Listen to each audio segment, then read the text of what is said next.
Hey guys, this is Arthur. So I think I finally got this screencast working. I'm using Screencast-O-Matic, as you can see. Um, so this week I'm going to talk about the case of heuristics between Apple and Motorola Mobility. Apple being the plaintiff and Motorola Mobility being the defendant. This is the one about heuristics again, where Apple is suing Samsung over something over like finger gestures and learning the user and a bunch of other things. This patent is huge. This patent is US 7479949. And first I'm going to talk about why the patent isn't read-on. Why Motorola Mobility or Samsung, both are being sued, do not infringe on Apple's patent and what ultimately happened in the case. So first off, I'd like to mention this is a huge patent. It's been cited multiple times in different lawsuits. As you can see over here, there's 362 pages. And there's tons and tons of claims, and I'm gonna go ahead and read just a couple of them so you guys get an idea of how repetitive and how broad it is. So here I'm gonna read over here.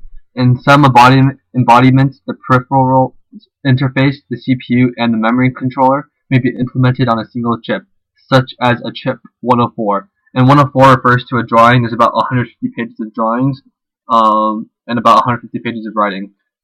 I'm going to go ahead and read just another random paragraph. Actually, a couple more. Hold on. Sorry, it's a little laggy. That's how big the file is. It's hard to scroll. In some embodiments, a portable electronic device displays graphics and an insertion maker at a first location in the graphics of a touchscreen display. In some embodiments, the insertion marker is a cursor, insertion bar, insertion point, or a pointer. In some embodiments, the graphic comprises the text. I'm just going to go ahead and read another paragraph. In some embodiments, a user can scroll through the list by applying a vertical swipe gesture to the area displaying the list. In some embodiments, a vertical downward gesture controls the list downward, and a vertical upward gesture controls the list upward. In some embodiments, the vertical bar is displayed temporarily after an object is detected on or near the touchscreen display. So again, there's basically every claim is in some embodiments this can happen, and then right after that they'll say in other embodiments this can happen or this can happen. So I think this is these are incredibly broad claims, and they're so broad that it's very easy to sort of read on but not read on. It depends on how you interpret the text, which is what the judge has to do. And here's what one of the judges said at first. This is from North Illinois' Judge Posner. Apple's patent cannot cover every means of performing the function of translating user finger movements into common computer commands on a touchscreen device. That would be a patent on all touchscreen computers.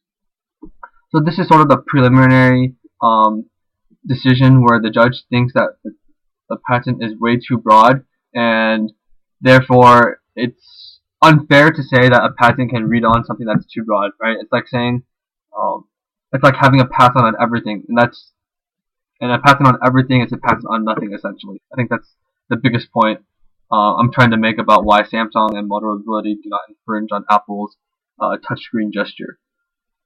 However, what ultimately happened was Apple won the suit. I believe it was on a different patent though, and this patent, because when Apple sued these various companies, there were about 12 patents that were in contest in conjunction with one another. So overall, Apple did end up winning. The broadness was affected by how it was there was enough information where an expert in the field can replicate the technology, and that's something we learned in class.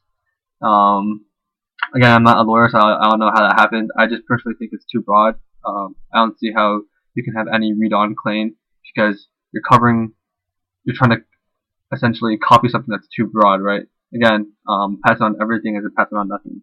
Alright, thanks for listening, and hopefully this Screencast-O-Matic works. I'm trying to get right here. Alright, thank you.